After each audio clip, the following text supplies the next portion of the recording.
아버님, 그간 건강히 잘 지내셨나요? 최근에 근력 운동하시다가 무릎 관절이 아프시다고 들었는데 지금 좀 나아지셨는지 모르겠네요.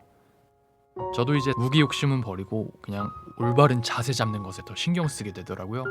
그래서 요즘 따라 건강 관련 유튜브 영상 계속 자주 챙겨보고 있어요. 말 나온 김에 오늘은 저속노화 관련해서 한번 말씀드려 볼게요.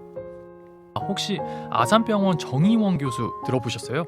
노화 노년 건강 관련 전문가로 유명하신 분인데 이분 강연 보고 참고했어요. 사실 저희 아버지도 말씀하시는 게 예전만큼 기억력뿐만 아니라 신체 반응 속도도 점점 느려지신다고 하시더라고요. 이게 단순히 나이 탓이 아니라 우리가 어떻게 생활하느냐에 따라 노화 속도가 달라진다고 해요. 연구에 따르면 어떤 사람은 1년에 1년씩, 어떤 사람은 1년에 2.5년씩, 어떤 사람은 1년에 0.5년 이렇게 늙기도 한다고 해요. 이 차이가 바로 식습관, 운동, 수면, 스트레스 관리에 따라 결정된다고 하네요. 특히 우리가 평소에 먹는 음식이 뇌 건강과 직결이 된다고 해요. 그런데 우리나라 사람들은 점점 과일을 덜 먹고 술로 푸는 경우가 많아지고 있다고 해요. 문제는 이렇게 되면 노화 속도가 빨라지고 결국 치매 위험이 높아진다는 거예요. 치매의 핵심은 뇌에서 기억을 담당하는 해마라는 부분이 스트레스 호르몬에 의해 위축된다는 점이에요. 스트레스가 많으면 해마가 위축되고 전두엽 기능이 떨어져서 충동을 조절하기가 어려워진다는 거죠.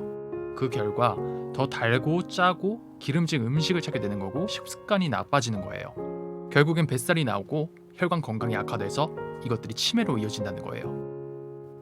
그럼 어떻게 해야 할까요? 이미 다 아시는 정보시겠지만 그래도 제가 다시 한번 말씀드릴게요. 첫 번째, 식사 습관 바꾸기. 흰 쌀밥보다는 통곡물과 콩 들어간 밥을 드세요. 과자 대신 견과류를 드시고 과일을 하루 한두 개씩은 꼭 챙겨 드세요.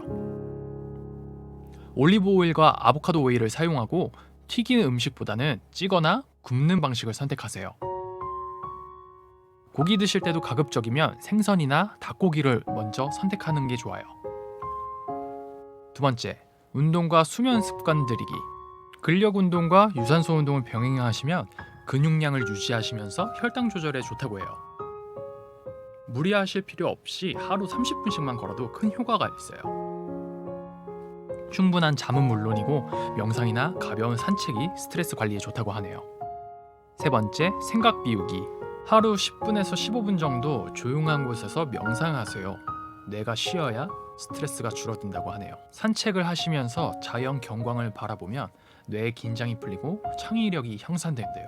스마트폰과 TV를 보는 시간을 줄이시고 책을 읽거나 가벼운 취미 활동을 추천드려요. 피아노 같은 악기를 다뤄보시는 건 어떠세요? 사실 저도 몰랐는데 저희 어머니도 거의 유튜브를 라디오처럼 틀어놓고 계시거나 잠깐 소파에 쉬실 때도 계속 보고 계시더라고요. 사실 이 모든 이야기가 새로운 건 없어요. 그런데 언제나 실천이 중요한 거죠. 당장에 저 역시도 저 중에 몇 개 지키는지 모르겠네요. 그리고 내용 중에 인상 깊었던 게 내가 중요하게 생각하는 것들에 대해 적극적인 인지활동 위주로 리모델링 한다는 개념을 만들면 좋다고 해요. 그렇게 되면 점차 뇌가 깨끗해질 수 있다고 하네요. 그래서 방금 언급했던 내용들, 식습관, 운동, 수면, 그리고 생각 비우기까지 결국에는 하나다라고 생각하시면서 생활을 하시는 게 좋다고 합니다.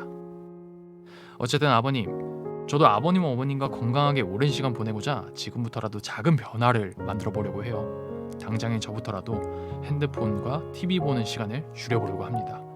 그래서 최근엔 핸드폰으로 영상 대신 밀리의 서재 이북을 보는 시간을 늘려보려고 합니다. 잘 될지는 모르겠네요. 그럼 다음에 또 찾아뵐게요. 쉬세요 아버님.